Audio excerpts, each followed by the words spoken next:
Hello and welcome to the latest episode of Material Matters with Grant Gibson. I've done well over 100 shows now. However, for listeners who might be new to all this, the idea is I speak to a designer, maker, artist or architect about a material or technique with which they're intrinsically linked and discover how it changed their lives and careers.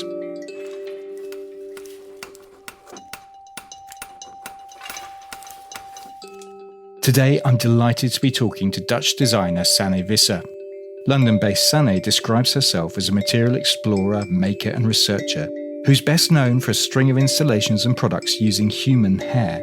Since graduating from Central St Martin's a little under a decade ago, she's exhibited all over the world and been nominated for a number of awards. She will be one of the stars of this year's Material Matters Fair, which takes place at Bargehouse, Oxo Tower Wharf from the 18th to the 21st of September, with an installation supported by the Embassy of the Kingdom of the Netherlands called Locally Grown that invites visitors to explore their hair as a new material. I've got to be honest, it's something I'm really looking forward to. Sanne, thank you so much for doing this. How the devil are you? I'm very good, thank you. Good. Thank you for inviting me. It's very exciting. Oh, that's my pleasure. Was all that reasonably accurate? Yeah, that sounds pretty accurate. Yes, thank you. Good. We have a tradition on this show of asking guests kind of where they work and also getting them to describe their studio. I mean, I can see you on our virtual studio that we have, but you're not giving too much away in the background. Where do you work and how do you work? Good question. I work mainly from home. So I'm in my home studio now, which I meant to share with my partner, but it's kind of taken over by myself. Okay, so you've dominated the space, in other words. This is what you're saying. We're getting into your domestic setup. Yeah. It's a real privilege now to have a dedicated space to actually do a lot of making, much more research, and have an outdoor space as well. So it's where some more messy making takes place. Yeah, since recently also working in Stratford alongside working at the university. So yeah, majority working from home, but then you'll find me in different places. Yeah. Well, we'll get into Stratford later, I suspect. But before that, I'm keen to talk about Material Matters, the fair that's happening this September, Oxo Tower Wharf at Bargehouse, 18th to 21st. You're exhibiting. You've got an installation that's going to be properly interactive. So what are you doing? Yeah, it's going to be super interactive. Yeah, quite a playful interactive exhibition installation. It's called Locally Grown. And it's kind of an evolution of some of the previous showcases I've done, but a more expansive version, I would say. And it's all about for people to understand and explore and very much physically experience what it means for human hair to become a material resource and actually really see the transformation that happens with hair going from fiber to products, which is really exciting because for some people that know my work, it goes through various steps working with hair, and people will be able to experience live haircuts, but also seeing spinners and rope makers and really understanding what it means through these different processes and how it really gets from fiber to product. So essentially, a visitor will be able to come, have a free haircut. This is my understanding, Sanne. Have a free haircut and then possibly watch their hair being spun. And then if they hang around long enough, see that hair being turned into rope all in one space. Exactly. And I think it's really important for people to understand what the value is of their own materials, but also to understand what actually, how beautiful and precious that is and kind of what goes into the making. I think often with these design fairs and shows, we do see these beautiful handcrafted objects. But I think what often goes unseen is the makers behind it and the sort of more laborious processes which make all these beautiful products. So I think that is as much, if not more important about it. And with this material, it obviously raises a lot of questions as well about. Often people ask me, where does the material come from? How do you make it? And these kind of key questions become immediately very clear, and it becomes in a much sort of, it puts in a very different light than you would, otherwise see it when you just hear the story. Yeah, no, absolutely. I mean, as you were alluding to, I mean, you've done in the past a residency at the London Design Museum. There was an installation a few years ago in Milan, again entitled Locally Grown. I think you did something with Designer's Block way back in 2016. So is this a combination or a culmination even of years of research? Yeah, I would say so. It's definitely a combination. It might be a better word. It is how it comes all together, and the innovative processes that happens with the hair is really important. But then it isn't just about the material. And the more I've been researching this since the last few years, starting my PhD in 2020, is it's become much more systemic and holistic of how this material is used. And rather than just taking the material and turning it into these like interesting materials and products to use, it's actually raising a lot more questions about lots of other things. And that's where, with my residency at the Design Museum, I started to ask these questions about like, what is the role of the hairdressers actually in this scenario, and how are they affected by this potentially new, revolutionized material, and lots of other questions that kind of come with that about ethics or ownership or processes and transparency. And it's become actually, it's quite interesting to reflect back on how it's kind of evolved. And yes, the hair thing is still the same in that sense, like it's always driven by hair, but I think it's opened up a lot more questions. Which I suspect we'll get into, because in the meanwhile, you also have a project happening in the London borough of Newham, which is in the east of the city. What are you doing there? So in Newham, we have started setting up a pilot study, which is funded by the AHRC through UKRI as part of the Future Observatory programme with the Design Museum. And I work for UEL to set up this project, and we're working in partnership with Newham Council. And the idea with Hair Cycle, that's the name of the project, is that we're really looking at what kind of local circular models and methods can be utilized and developed to actually set this up, this idea of like hair recycling on this specific scale within a borough, within a London borough, and how does that look like, and how do we do that? So what does that look like, and how are you doing it? It's really interesting, and it's working extremely collaborative and open, and often I work on my own, but then I work with a lot of different collaborators. And in this way, it's slightly different because you work within a large institution with another large institution on the scale of a borough, which is very different than working in your own design studio making with hair, basically. And here we're actually looking much more into the infrastructure around waste and recycling, but also around behavior change towards waste and recycling, and what does that mean? But also around the meaning of hair from different perspectives, from different communities, groups. That sounds interesting. I need to pick up on that before you go any. The meaning of hair for different communities.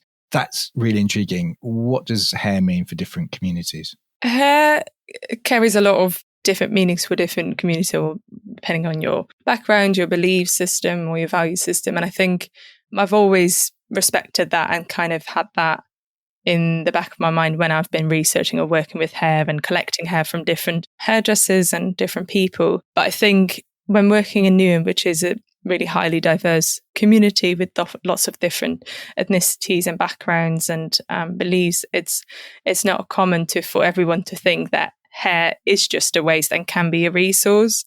For many different people, it's actually a much more precious material that you wouldn't really want other people for it to be touched, or it actually goes much more deeply into like historical events, or people actually being quite concerned of what happens to their hair, especially if you're from Black Afro-Caribbean backgrounds. It's like it's really sensitive, so you have to really be mindful about what the response might be if you are going to collect the hair, and what people might think. What are you going to do with it, and how are you going to do that, and for what means? So in our approach, it's really important that we are very open about what we do and why we do it. And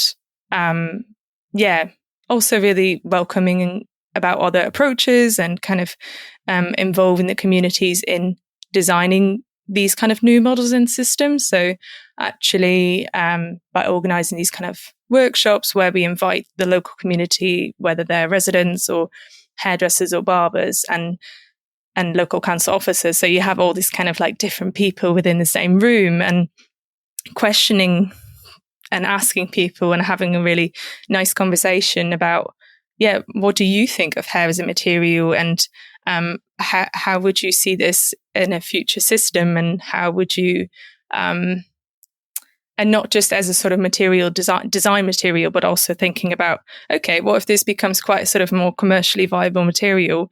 How is the financial system? How does that work? And how do you avoid, people being exploited, or I don't know. There's lots of different things to think about. So it's actually, questioning the current infrastructure around waste and recycling. So rather than just taking the hair, processing it somewhere else and making beautiful things, it's actually thinking about, how do we take that hair even, and what pressure is put on the people that are having to sort it for you or separate it, and how does it eventually get back to them? It's being really conscious about each step in the process, basically, and not just thinking about the design of the new object. It's complex. I mean, when you're doing these community workshops, do you get surprising reactions, responses that you weren't expecting? Yeah, I think there's always surprising responses, but I think there is also often a common thread where people are concerned about very similar things, which I think is really interesting.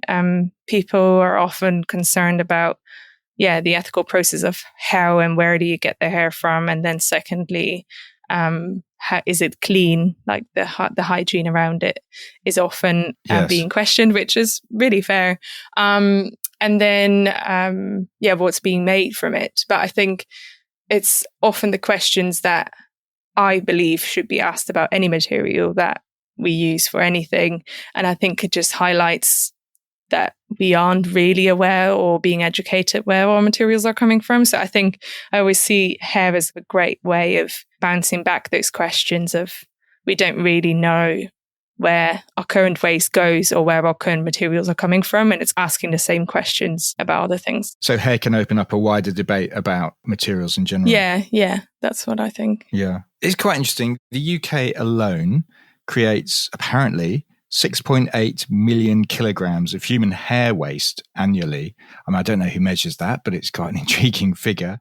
So generally speaking, Sanne, what happens to that hair? What happens to our hair after we've been to the hairdressers? Currently, it goes to landfill. It doesn't actually, it gets recycled or composted, which can be quite problematic because, it takes up space. It's sent to landfill. And it can't really biodegrade because it doesn't have the nutrients to break down. So, ideally that wouldn't happen. It doesn't get recycled nor composted, which is, not a great thing. And at the same time, it could easily be used for a range of different things. And can we talk a little bit about the qualities that human hair possesses? I mean, when you're using it, what particular qualities does it have? Well, it's natural, which is great because it can naturally biodegrade. It's quite an interesting material, actually, because it can last up to 6,000 years if you keep it in the right conditions. And at the same time, it can be industrially composted within 6 weeks. So it's quite an interesting sort of longevity in that sense. It's also very lightweight. It's very strong. That's kind of the main characteristic that I've been always really intrigued by. And then it's got a range of other quite interesting characteristics to it. It's quite elastic. It's good in oil absorbing. Well, yes, that was something I was going to talk to you about. One of the favorite things that I learned when I was doing a bit of research before we talked is there's a company in San Francisco called Matter of Trust that uses human hair to adsorb, which means to hold molecules as a thin film on the outside of a surface and to adsorb oil. So if you have an oil tanker spilling oil, don't call Red Adair. That's showing my age. Don't call Red Adair, but use human hair, which is really intriguing. Yeah, that definitely piqued my interest at the time that I did my MA, the works by Matter of Trust. And interestingly, it's kind of spread across the world now with loads of different nonprofits and organizations using this technique where you can absorb the oil from waterways. So different organizations have been testing it in by coastal regions, but also by waterways or even within cities with drainage, or even, in airports or different kinds of, more urban environments. It's really interesting. I do think I'm going to be critical about it too. Okay, go on. I guess maybe that's what I would naturally be drawn to. It's good to see that hair is being used for something and also to kind of like take away what shouldn't be there. And it draws the general public in really easily to understand of like, actually, our hair can be used to mop up oil, which is amazing. At the same time, mopping up oil is also something we shouldn't have to be doing in the first place. And secondly, it could be also a great way for a lot of organizations to kind of jump on that and kind of make sure that that gets rid of. Also for the general public, it's much more easier to understand how like that relates to the climate, whereas some of the other applications might not come immediately to mind if you would say we can make textiles or we can make building materials with it, which is a sort of more positive enforcement of like trying to think of more environmental ways of using the hair. So in terms of like circularity, it's actually quite a sort of low valued application. And it's not a sort of like thinking about like the sort of highest value you can use the hair for in like a multitude of ways. And whereas, the oil absorbing is actually kind of at the end of its life, you might use the hair for, whereas in my opinion, a lot more interesting ways that we can use the hair first before it becomes an oil absorbent. So that's a criticism of the media, really. I shouldn't be fascinated by that as a fact, is what you're saying, fundamentally. Well, to be honest, I was drawn by this too for a long time. And I thought, actually, what I find really fascinating about it in many ways is understanding the material from like the material characteristics and really reading what the material can do. And based on that, understanding how it can be applied. And from that perspective, I think it's really fascinating. So in some ways, knowing this research, it has affected some of the things that we're doing now as well with the research, actually, as part of the new project. We're working with an organization called Urban in Tower Hamlets. And we've actually, since last week, just started testing some of the hair for the grease water system to actually, in their garden, there's a clean water system where they reuse the water from the kitchen and how it can actually be clean to then water the garden again.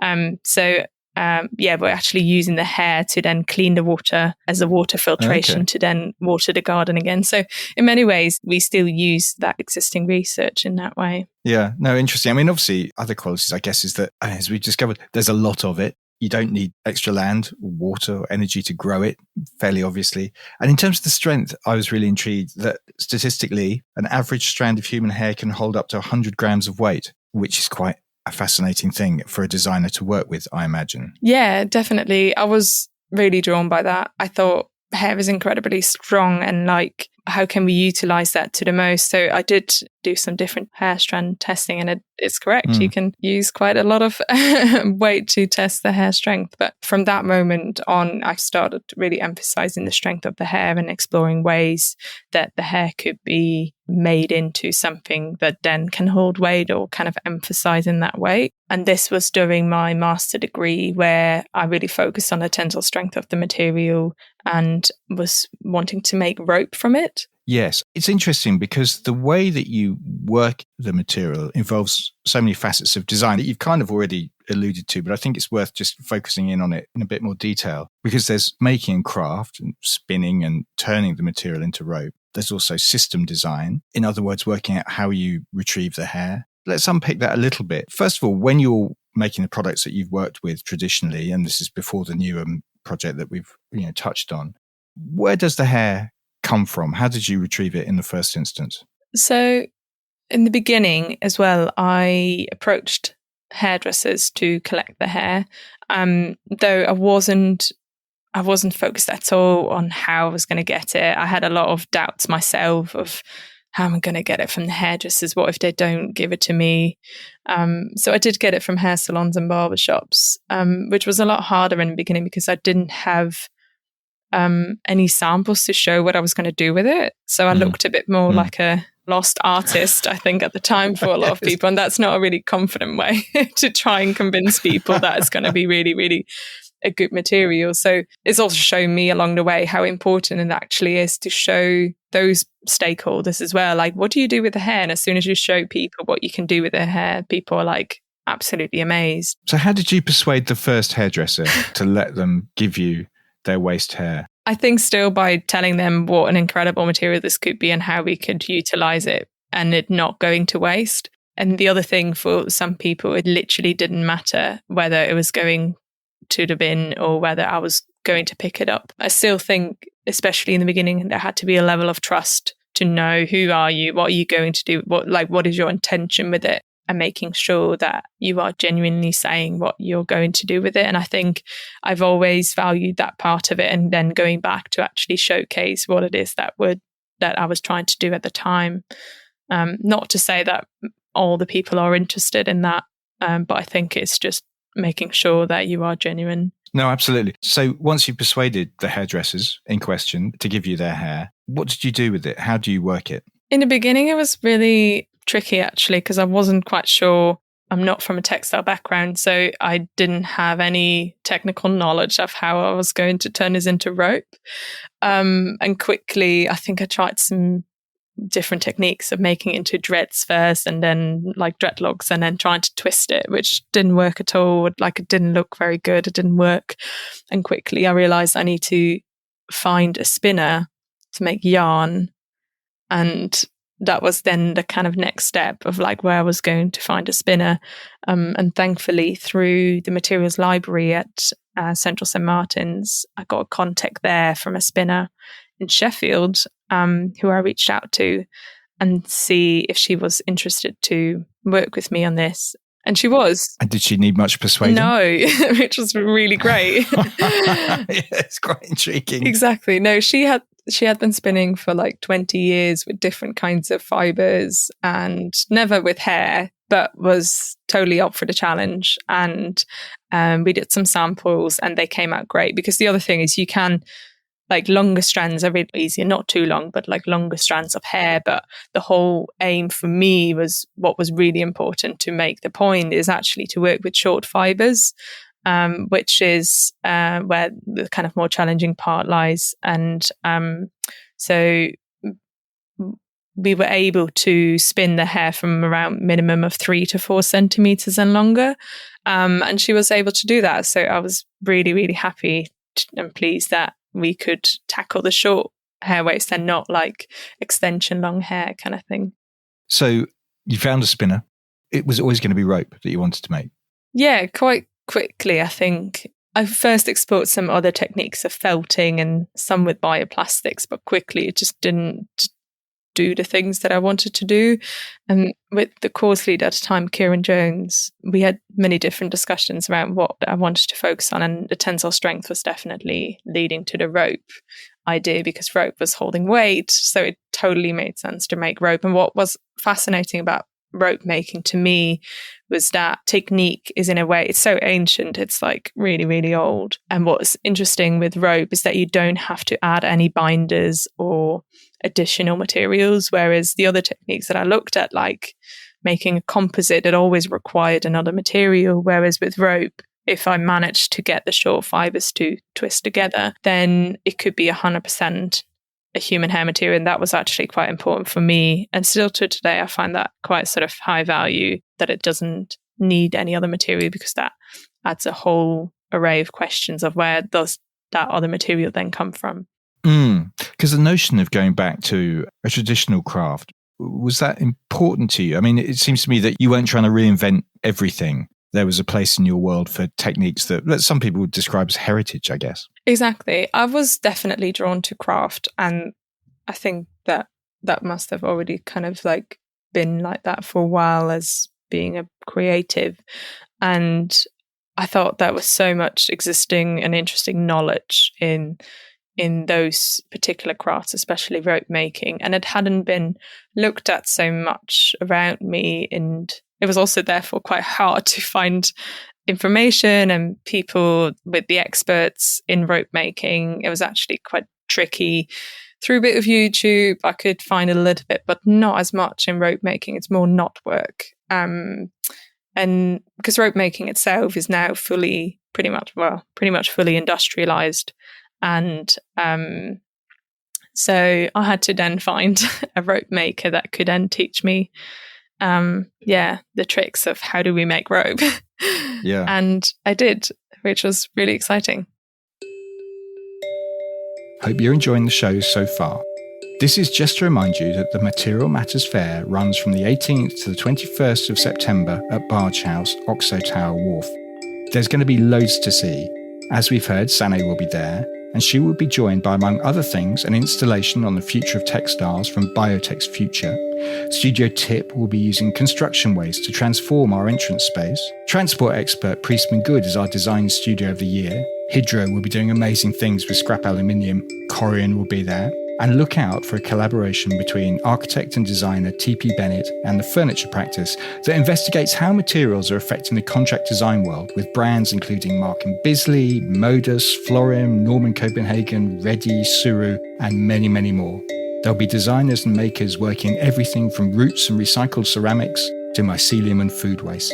Oh, and there'll be talks there too with the likes of Mark Mirdovnik, Caroline Till and Jonathan Smales of the podcast and loads of others in a space created with our official acoustic partner Woven Image. It's all very exciting. The event is free for trade, but you must, and I repeat, you must register in advance. The link is in the show notes. See you soon. One of the things that's happened over the years is that you've kind of designed and made your own tools to work with the material. Yeah, that came at the back of that process because there was so little out there in terms, especially rope making, but also spinning. It was such a tricky field and not as many experts that I could reach out to, that I felt like actually this needs to be much bigger. Like as soon as we make this more accessible and more open access and get people to get hands-on with these techniques, we can become a bit more self-sufficient in that way. Well, it was also a bit of a selfish part because for me it was quite tricky to do it only relying on other people to do it.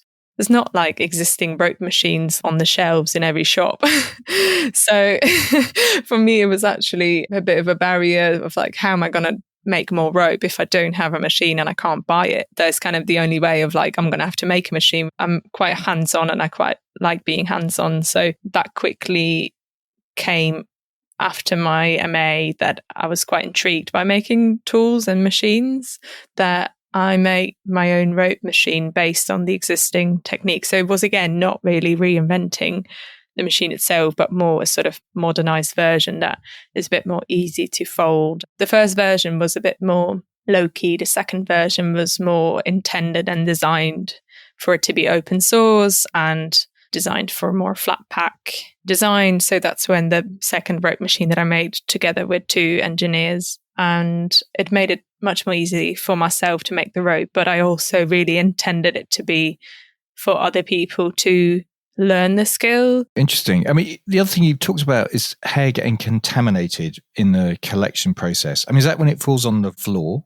How does it get contaminated? Yeah, it's mainly when it falls on the floor. Hair in itself isn't actually a very dirty material if you would compare it to a lot of other natural fibers like sheep's wool or other plant fibers that require much more processing. But hair, interestingly, not as much men's cuts, but lots of female cuts. Before you cut it, you get it washed, you get it cut, and then it drops on the floor and then it gets swept in the bin. And what I was finding during the residency in the Design Museum is actually it gets swept on the floor, but it's already being washed and then it has to be washed again, which makes no sense. So actually, how can we avoid that double process and avoid it being contaminated? And that's kind of where my more latest project then came alive. Well, you designed your own barber's chair. Yeah, exactly. So that's when the barber's chair came about, and a gown that also catches hair, and then the barber's chair would catch hair as you get it cut to kind of, get it avoided from falling on the floor. So avoid it from getting contaminated, but also avoid it from putting less pressure and stress on the hairdresser and barber to like sort it, separate it. So how does that chair differ from a conventional barber's chair? It's a bit more prototype, but the idea would be that as soon as you get it cut, there's like a bag, collection bag at the back of the chair, as well as at the bottom of the chair. Even in the chair, I've worked together with an upholsterer for that project, and it was really exciting. We basically tried to see how we can alter an existing secondhand chair, barber's chair, to catch the hair as you get it cut. So it has sort of collection holes in the middle of the chair, which then the hair drops into, as well as the back of the chair. And the idea is that the hair recycler basically just replaces the bottom of the bag with a new bag. And it's kind of convenient for both the recycler as well as for the hairdresser and barber. Very good. Okay, we've got to the point where we've worked out how you collect the hair.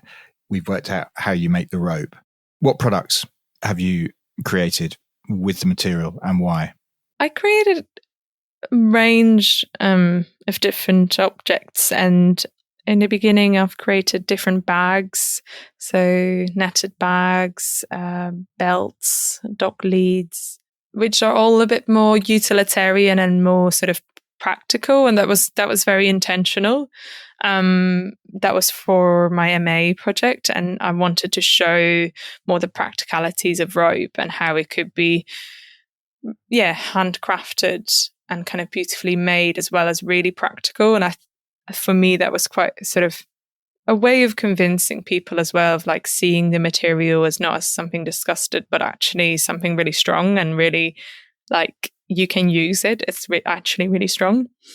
And over the years, I've been very interested in making also objects that are quite interactive. So in 2017, I think, I developed a swing. So I made a swing where you can actually swing on, which again was really intended for it to be used and like feel it and experience it, where people can actually feel and see that it's a strong material. The one that I'm most fascinated by is the bungee cord that you made. Has anybody used this to bungee jump with? No, absolutely not. But I say this, it's going to be on Dutch TV soon, which is quite exciting. We made a rope for an interesting Dutch kids TV show where the presenters are going to abseil from a castle from quite high, from the fully 100% human hair rope. So it's not bungee cording, but it's abseiling, which I think comes pretty close. Yeah. I mean, yes, it's a drop, whichever way exactly happens. It's quite intriguing. And was it important to you that the material had a function beyond, people know that hair extensions are made from human hair? I mean, you're not making pieces of art here, for example. I know at the moment in the Haywood in London, Tavares Strachan is showing pieces that use human hair because throughout the slave trade, it was used as a tool of resistance, concealing objects or coded messages in patterned braids. But your objectives were very different. Yeah, they weren't necessarily to be art objects, but obviously they've been also shown in different cultural institutions and in museums. And I think it's a great way of still learning about it and kind of sending a message across. So I guess in that same way, it is an art object because it does similar things, because it's trying to tell a message. But I do think it does go, I guess, where it sort of segues from art is where I do want it for people to be used and kind of like embedded and being practical, as well as being that storytelling object, as well as being aesthetically pleasing. So I guess I'm trying a lot in one bit, but I think I like it when it does get used and actually handled. And collaboration, this seems to be absolutely vital to what you do. I mean, we've talked during this conversation of collaboration with local communities, with hairdressers, but you've also worked with scientists and anthropologists as well. Yeah, collaboration is key to everything I do. I work quite independent, but I would never say I work alone. Work with different scientists, which, I think you need these kind of different disciplines and these quite varied fields to be able to understand particularly this material. But again, I think it draws back to lots of different materials to be able to understand how you would actually work with it and then implement it, because you need those different knowledges and perspectives on a different material. And I think this field of inter-transdisciplinary is really important, where you work and learn from other disciplines, but also can kind of exchange different ways of working and methods as well. Whereas, when you work with a scientist, it's very different than working with a hairdresser, or it's very different with a local council officer. So I think it does really test the boundaries of yourself as a person as well, of like, you have to be extremely open-minded, quite, I guess, vulnerable in some ways, and adaptive in many ways as well, because your language just changes anytime you speak to different audiences or collaborate with different people. Your approaches and your methods become quite different too. Whereas, if you would work in your own bubble, you might not have to kind of adapt in that way. So how would your language differ, I wonder, from talking to a hairdresser to a scientist? Well, the sort of aims for a scientist is quite different, or like the concerns or challenges or interests even are quite different, where a scientist really wants to know, like, yeah, if we want to, let's say, dissolve hair to make a bioplastic, your conversations are very technical and do contain a certain academic language that I wouldn't by nowhere near using the same to, let's say, a hairdresser who doesn't sometimes necessarily know what it means to have a sustainable material, or at least not in that same meaning, even though if you break it down into the same language, people would understand exactly the same meaning of the same topic, but explained in very different ways. And also the interests are just different for different people. So something that a scientist might be very interested in is totally not of interest for a hairdresser. So you might not explain the full story. Well, you would always explain the full story as much like to gain the integrity. But yeah, you also have to understand that some people are not going to be interested in what you're doing at all. And other people might be.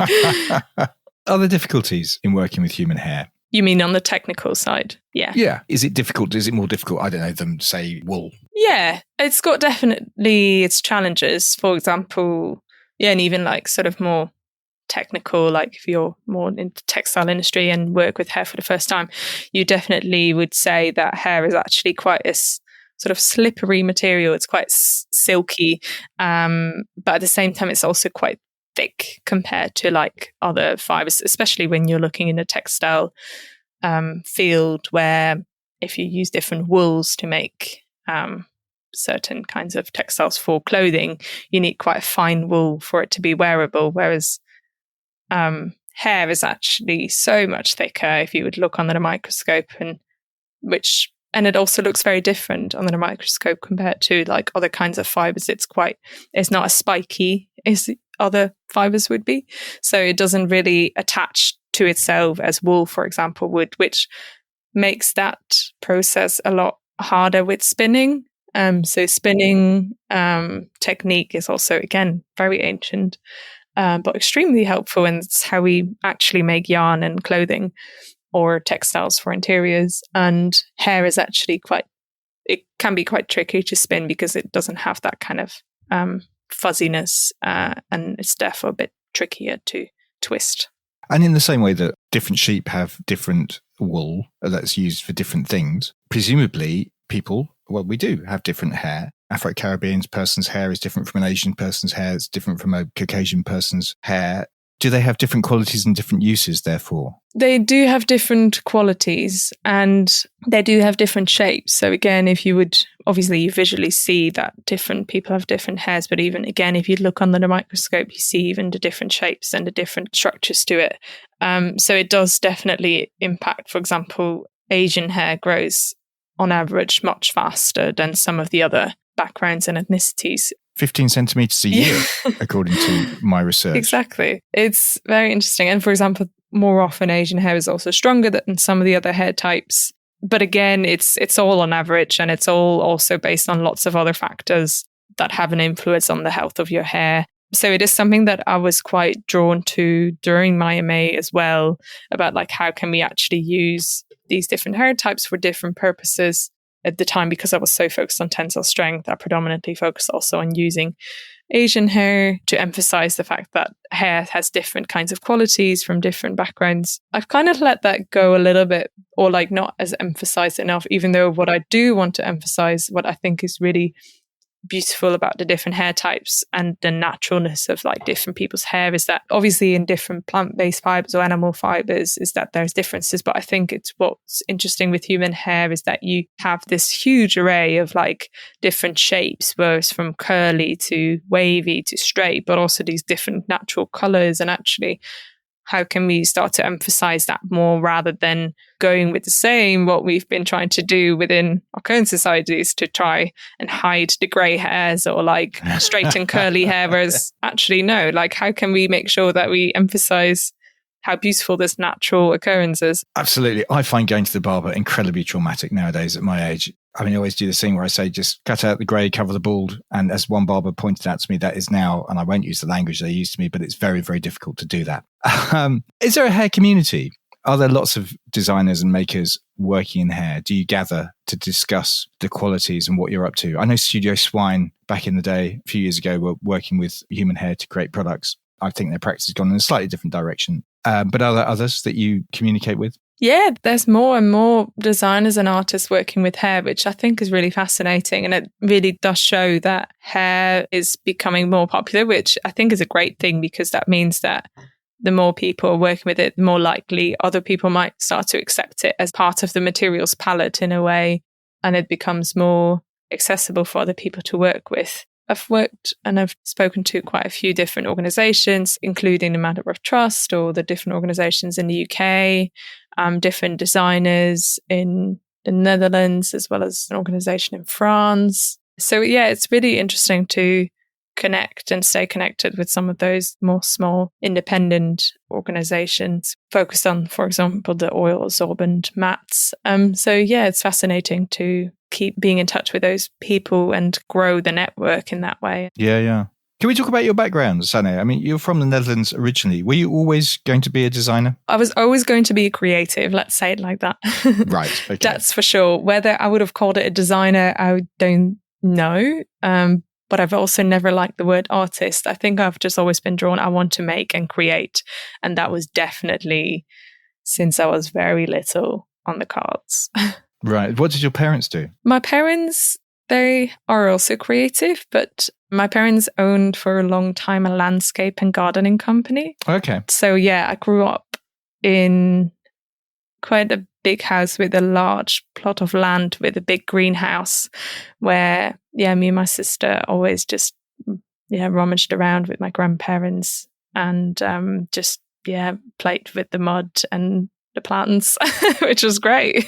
So you're playing with mud and plants, but were you making other things from a young age? Yeah, definitely. I was very into making and creating and crafting, and my mum and my dad were very motivating for that too. My mum is a ceramicist, and so that's definitely where the creative side falls into. But yeah, from a very young age, I was very dedicated that I wanted to go to art school, and I wanted to shake the world for that to happen for sure.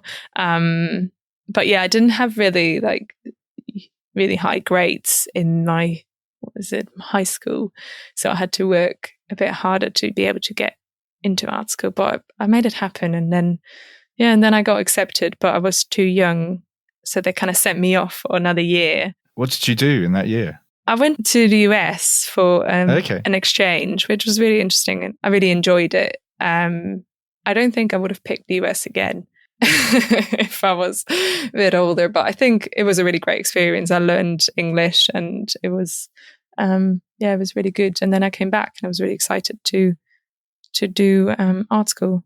Because initially you studied lifestyle and design. Yeah. In Rotterdam. Lifestyle and design, I'm kind of intrigued by that. What did that encompass? Yeah, I agree that the title isn't super explanatory. It meant a lot of things, actually. And it's quite hard to describe, but we learned things around how, from transfer casting to photography to a little bit of product design, but there wasn't a huge amount on it. There was quite a bit of branding and graphic design. So I think it was very much a sort of quite a holistic approach of different kinds of styling and kind of art direction types. So I think quite a few people that graduated from there went to work for magazines or transfer casting agencies. And when did the interest in materials begin in that case? Did it start on that course? Yeah, it definitely started on that course. Predominantly during my last year, though, which is a bit of a regret. I think in the first 3 years of my BA, I didn't actually get super hands-on, I think, as I could have. I think there was still this kind of being afraid of being in the workshops and just fully go wild, whereas I kind of got more the hang of that in the last year. And yeah, I just loved playing with materials, and I kind of claimed a part in the greenhouse at my parents to play with materials and make my final year project, which also already included hair, actually, Oh, but not as deliberate.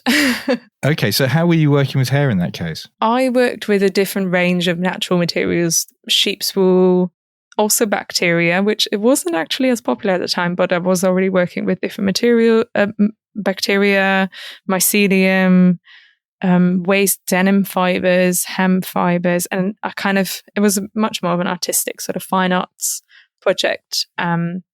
Where I kind of made this installation of 50 material samples, all in different shapes and colors and textures. And it was very much about, I think the topic was around authenticity and how different materials change shape over time through natural occurrences, and documented that. But yeah, the hair didn't really have a sort of central role. It was more, I was being quite intrigued by it. And was it always going to be then that you were going to come to London to the Material Futures course? Yeah, I'd seen the previous degree show and I was really fascinated by the final year work. And I started following Caroline Till's work, and I was just really fascinated by what the students were developing and what the course would offer. I didn't have any idea that I wanted to go to London at all. Like, I was extremely happy in Rotterdam. I did not need to move, in my opinion, but I was really determined to then apply for the course. So I did apply for Material Futures and got accepted. So then I was like, well, I'm just going to do the course and then come back and it's going to be fine. I mean, you mentioned Caroline, who's been on the podcast, but she wasn't running the course at that stage, or was she still there? She was still there, but she just gone on maternity leave during my final year. Ah, okay. And so when did hair become a thing? Presumably you didn't arrive and decide immediately it's going to be human hair for me. When did you decide that that was the material of choice? Quite quickly. I was really intrigued by hair. I started to look into it more and understanding what the qualities were, and started to understand what the quantities and the qualities were. And I had seen other people doing projects where you would pick a material and fully explore that to just really kind of exploit the material in that way. And that's what I've had my head on of I want to work with hair. I don't know what I'm going to do with it yet, but that's what I want to do. Was there a moment, can you remember a moment where you decided, yeah, I've got to work with hair? Maybe not one moment. I think it was just this nagging thing in the back of my head that I knew that human hair was intriguing. I wasn't so aware of sort of me wanting to be the designer that creates change for the environment as much during my BA, but during my MA, it was really we have a responsibility here.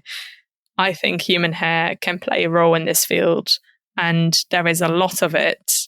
And I think there is much more in this, even though there's some designers that have looked at it, and including Studio Swine. And I think that project was definitely part of, the inspiration for me too. Just to rethink materiality in that way. And I think, in my opinion, human hair wasn't sort of explored enough. And I thought that's my opportunity there.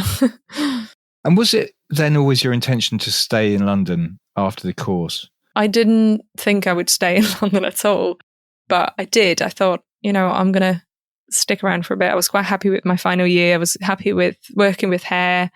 I thought, I'm going to try and exhibit my work for a little bit more and see what happens. And that's when I actually exhibit my work for the first time during LDF at the Bargehouse 9 years ago now. But I also thought, if I can just find a job that's a making job, then I'll just see what happens for at least a year and then we'll find out. I then started a paid internship at Based Upon, which is a sort of more high-end luxury furniture design company, which I loved because I could then just full-time make in a workshop. Well, they have a massive facility, don't they? Huge. I have been round their place and it's enormous and lots of people making extraordinary things. Exactly. Yeah, I was really excited to be in a workshop full of other makers and I was just excited, just graduated. I didn't want to think about my project all the time. I just wanted to be making and get hands-on and feel like, I can even get paid to do making job. That's incredible. It was a paid internship. And then I stayed there for, I think, 2 or 3 years, but I had to make a bit of a hard decision to leave a nice, in a way, comfortable job to have the financial security to make the harsh call to go freelance But then that gave me the flexibility and freedom to do my own work. Yeah, I was happy to make that sacrifice. I mean, it is a harder route, I imagine, that you're taking, this kind of research-led experimental material projects, rather than, I don't know, making furniture for some Italian brand. Yeah, no, it's 100% harder. And I think for some time it's been definitely quite struggling to do that kind of work and finance yourself. Like, I mean, I can't say enough like how much applications you have to put in to try and get funding for research or design work, the kind that I'm doing. So I think ever since I've graduated, it's been putting in applications for funding for the work that I do, which is hard. And I think that because I was so interested in research and less in product design and selling products, because that was for a long time going really against from my own instincts, even though over time I've kind of learned to accept that that's part of it too. But the research part, and that's when I was so drawn to research, but didn't quite understand how I was going to fund that and where and how am I going to get supported. And actually then had a friend who studied marine biology, and she's like, you're already doing the research, you might as well do a PhD. And I never thought of doing a PhD. I didn't consider myself really being the right candidate for that kind of research. Maybe because I've never been really super excited about reading or writing. Dyslexic, not really good concentration for that, even though I've such a big fascination for doing research, but more practice-based research. And I didn't quite understand what that meant, and that there is actually a field out there for that. And you can do practice-based research within an arts institution. So that's when I started to look into it and actually, this could be actually perfect for me. I can do a practice-based PhD. And that's where I then ended up applying for a practice-based PhD at UAL, and which I started in 2020. It wasn't an easy ride because it's still at the time I thought I'm going to do a PhD, but only if it's funded, which the funding didn't come through. And I know COVID hit. I didn't have freelance jobs. I didn't have any finance. I was on universal credit. I was like, what am I doing? How am I going to do a PhD without funding and without income? And managed to get some other work in, still accepted the PhD, and thought I'm going to make it work one way or another. And yeah, started the PhD was really exciting. And then for 3 years in a row, still applying for funding, and the third time I got funding. So that was excellent. Hurrah. And you teach as well, Sanne, right? Yes, I teach as well on a few different courses, which is really exciting. Does that bring something? Does that enhance your own research and practice? Yeah, it just puts it in perspective. Again, I never thought I would be teaching at all, because I had this picture in my head always when I was young that teaching is awful and you're going to get bullied or something.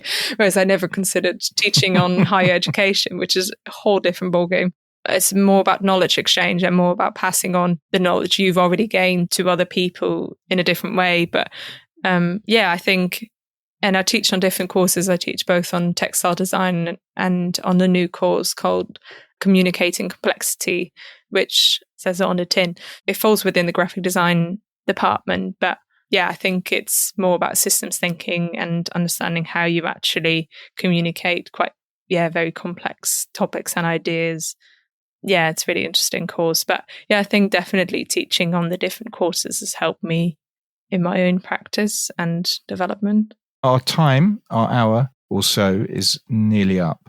So I'm intrigued, or I'm really interested in what your plans for the future might be. I mean, obviously you have the Newham project, which is ongoing. You have the Material Matters Fair, very importantly, 18th to 21st, which is coming up. But subsequent to that, where might hair take you? It's a very good question. We will find out.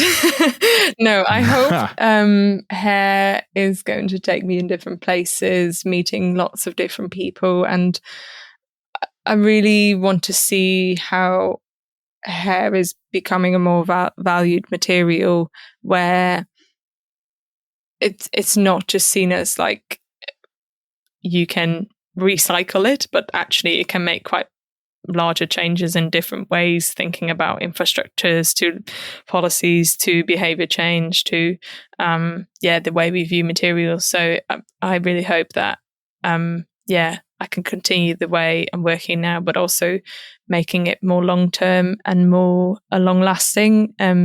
All my work has been not just project-based only, but really trying to make it more long-term and impactful. And that's definitely what we're trying to do with Hair Cycle at the moment, of how can we pilot and envision this model now, but how can this actually continue to work, but also how can it become an example for different areas and different locations.